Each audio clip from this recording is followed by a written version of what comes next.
satisfação, da alegria que eu tenho de estar aqui convosco. Tenho pena que alguns bons amigos não puderam vir, como a Rosa Moraes Sarmento e outros, por razões de saúde, pediram desculpa, mas realmente é uma grande alegria estar convosco.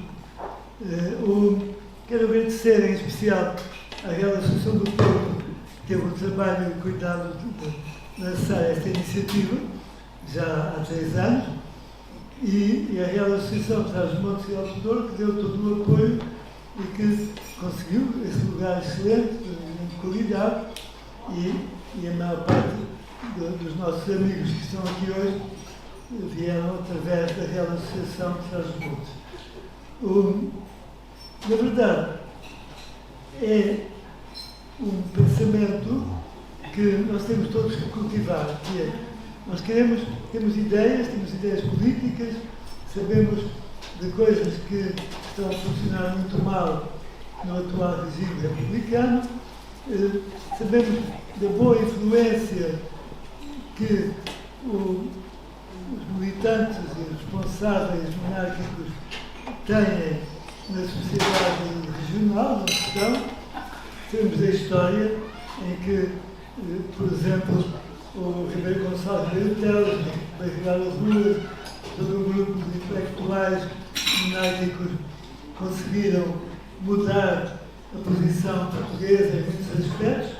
O Gonçalves Ribeiro Teles foi quem criou o princípio da ecologia política.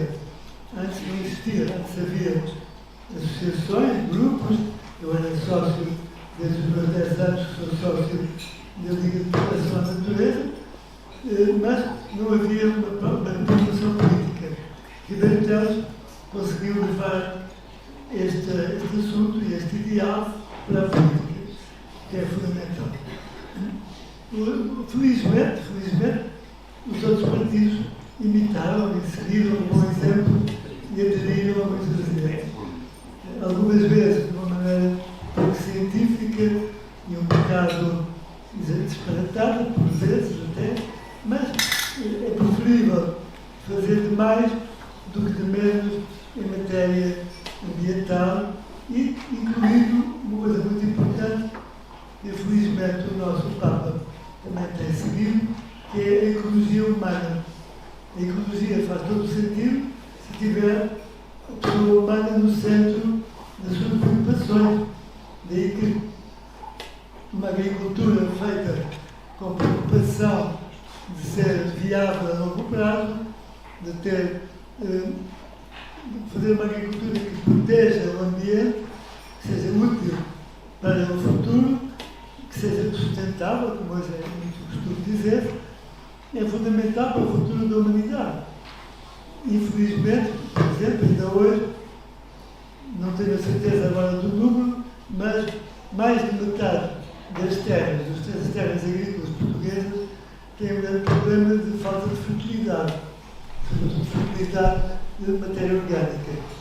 Porque quando se começou a pôr os adubos químicos e começou por descurar a parte do adubo orgânico, também ao mesmo tempo diminuiu a utilização dos animais, em muitas coisas, e enfim, é uma coisa que eu vejo, por exemplo, ainda hoje, na agricultura em países como a Suíça, em que a própria matéria orgânica produzida pelas pessoas é utilizado para fertilizar os campos.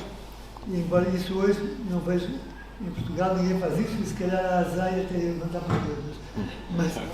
Mas há uma série de princípios que são muito importantes e que nós temos que protegê-los e cultivar e ensinar e levar as pessoas a perceber. Assim como também a organização económica. O que é que... Claro que muitas vezes os bancos são indispensáveis. No entanto, quando nós, em especial quem está ligado à agricultura, consegue, como temos conseguido em Portugal, criar um banco que pertence aos agricultores, que é o crédito agrícola, faz todo o sentido em evitar os intermediários e utilizar diretamente um banco que é nosso. Eu vejo em um país hipercapitalista, como a Suíça, ou a Áustria, ou a Alemanha, os maiores bancos são os bancos agrícolas e são os Raiffeisenbank. Vejo também que na entrada das principais cidades, nas pequenas cidades de alguns países germânicos, normalmente tem sempre um grande centro comercial que se chama um co-op e que é um centro comercial cooperativo, que é feito juntando as cooperativas de produtores com as cooperativas de consumidores e que conseguem ter produtos nacionais por preços mais baratos, mas sem se preocupar, sem gastar dinheiro com publicidade, com propaganda, porque eu hei de pagar para que as televisões façam propaganda para me obrigarem a comprar coisas que eu não preciso. Não faz sentido. Faria muito mais sentido esse dinheiro que é gasto na publicidade ser descontado do preço do produto que eu vou comprar, não é? Mas isso é preciso que nós raciocinemos e pensemos como é que estamos a gerir a nossa vida económica, não é? Bom, isso é um pouco fora do centro da questão, mas eu creio que é um dos papéis interessantes que as grandes associações podem motivar e podem impulsionar, que é que, sobretudo nas zonas rurais, o pensamento, a cultura dada às famílias seja uma cultura de utilidade, de inteligência e de lógica, sobretudo de lógica. Outro aspecto, a longo prazo, ou a médio prazo, é que desde a Primeira República, em 1910, que foi implantada por um golpe de Estado violentíssimo, depois de terem assassinado o rei e o príncipe Dom Luís Filipe. O que é que eles fizeram? Puseram Portugal em permanente estado de desordem, em falência económica e enfim, mortes até, e violência e por aí fora. Ora, porque a situação era tão má que quando um grupo de militares decidiu acabar com essa shoulder e pôr realmente o país a funcionar novamente, então derrubaram a Primeira República. Depois perceberam que não sabiam nada de política e foram convidar um professor de Coimbra que acabou por ficar, nunca mais se ia embora, ficou 40 anos no poder. Claro que fez coisas muito boas ao princípio, mas depois não teve talvez a coragem ou a modéstia de perceber que o tempo já tinha passado e que não se podia continuar a governar Portugal nos anos 70 como se governava nos anos 40 ou 50. Bom, isso é para dizer que em Portugal a República só funcionou bem em ditadura, porque em democracia já pôs o país em falência também várias vezes. Não é? E hoje em dia, de algum modo, podemos dizer que estamos falidos, com uma dívida externa de 100 e tal por cento, já eram 130, agora acho que baixou para 110%, não tenho certeza. Isso equivale a uma falência. E, portanto, não sei como é que os republicanos vão conseguir pôr o país a ter uma economia autossustentável, a não ser que tenham também a humildade e a coragem de acabar com a corrupção. Porque a corrupção faz perder à economia nacional entre 5% a 10% do produto interno bruto. Isto segundo instituições internacionais têm estudado as consequências da corrupção no mundo. Portugal tem este drama, que há uma espécie de benevolência perante a corrupção.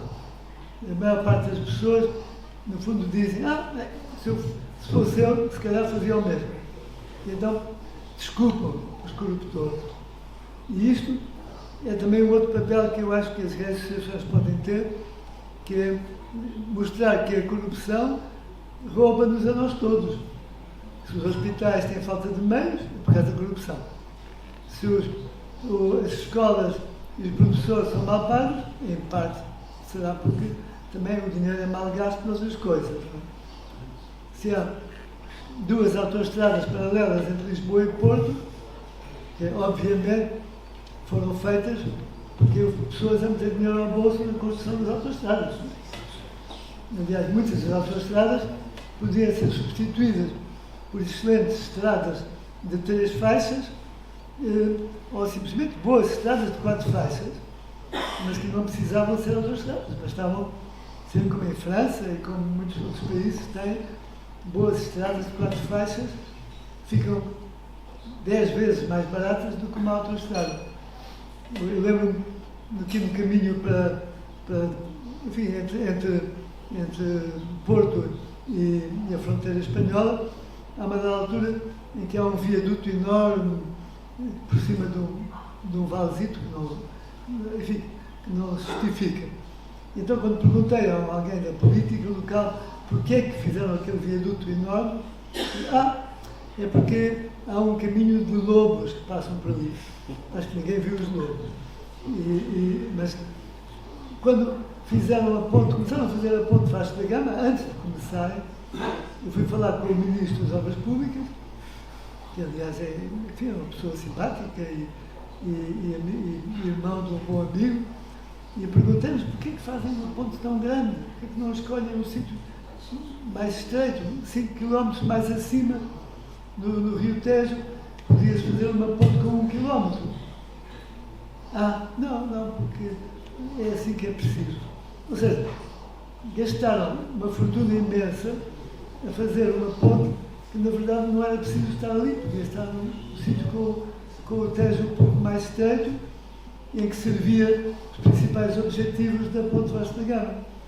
Mas não servia o objetivo da corrupção, porque quanto mais se gasta, mais fácil é de dar o negócio aos amigos, enfim, eu não digo muitas vezes a corrupção não é meter o dinheiro diretamente ao bolso, é permitir negócios que não fazem falta ou que são pouco necessários e onde é investido dinheiro que devia ser investido em coisas que são verdadeiramente importantes. E junto com este trabalho de ter ações, nós temos gente nas nossas associações com grande informação, muito preparados, e temos uma revista que é muito boa, que é o Correio Real, que eu acho que toda a gente um pouco interessada ou muito interessada na situação portuguesa devia ler, e para ler tem que estar associado, ou então poderiam talvez as associações criar um estatuto de simpatizante, em que o simpatizante receberia a revista, participava nas atividades, recebia as informações todas, pagava possivelmente uma cota mais menos, ou até não pagava cota nenhuma, mas participava, mas não tinha direito.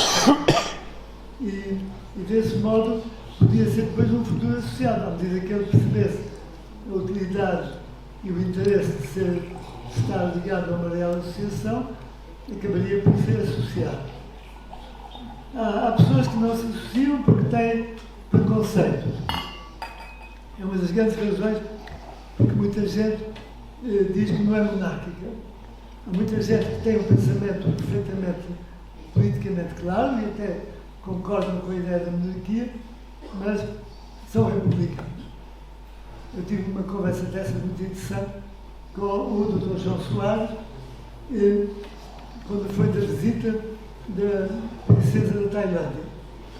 E ele disse, muito claramente ali aos amigos, disse, não, eu concordo que as monarquias funcionam melhor que as repúblicas.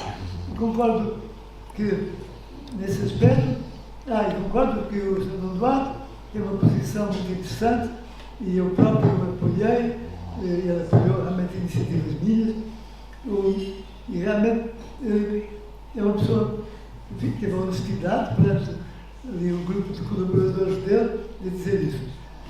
E eu perguntei, mas então, porquê é que não é monárquico? Disse, por razões ideológicas. Ou seja, ele considera que ideologicamente a monarquia é menos democrática do que a república. Em teoria, porque na prática tem que concordar que hoje em dia não há nenhuma monarquia que não seja democrática, pelo menos na Europa e mesmo na Ásia, enquanto que há imensas repúblicas que não são democráticas. Temos desde repúblicas como a China, a Coreia do Norte, até ditaduras sul-americanas e regimes republicanos que se são democráticos são muito poucos. E por outro lado, as monarquias na Europa são todas modelos de democracia, de desenvolvimento, de governos honestos. Talvez a mais problemática seja a espanhola, mas provavelmente por outras razões, em grande parte por causa da regionalização. E a regionalização abriu as portas também a um descontrole. E daí que eu tenho algum medo das ideias de regionalização em Portugal, porque podem abrir as portas a um descontrole ainda maior. Quero terminar agradecendo mais uma vez a quem todos colaboraram para esta organização. Dar os meus parabéns aqui ao cozinheiro, ao cozinheiro e este restaurante, enfim, este lugar que é magnífico, tem uma arquitetura bonita e come-se muito bem. De modo que quero dar os parabéns e dizer que é sempre uma alegria cá vir, muito embora eu preferiria vir mais fora do inverno. Talvez possamos encontrar outra data, além do Dia de Reis, que se possa utilizar para celebrar. Não sei o dia, quando é que é o dia. Bem, o 5 de outubro é uma data de celebração, porque foi quando o Dom Afonso Henriques conseguiu a consagração de Portugal como nação independente. Mas também, enfim, já é uma época já um pouco fria, mas o 5 de outubro é menos frio. Podíamos fazer a nossa festa no dia 5 de outubro, o que ia irritar imenso os republicanos, porque eles acham que é a data do golpe deles. Só que o 5 de outubro é republicano, foi o dia de um golpe contra uma democracia, com violência, e que acabou muito mal, é um péssimo resultado. De modo que talvez podemos fazer o convívio no dia 5 de outubro em vez do dia de Reis. Fica o desafio, teremos todo o gosto.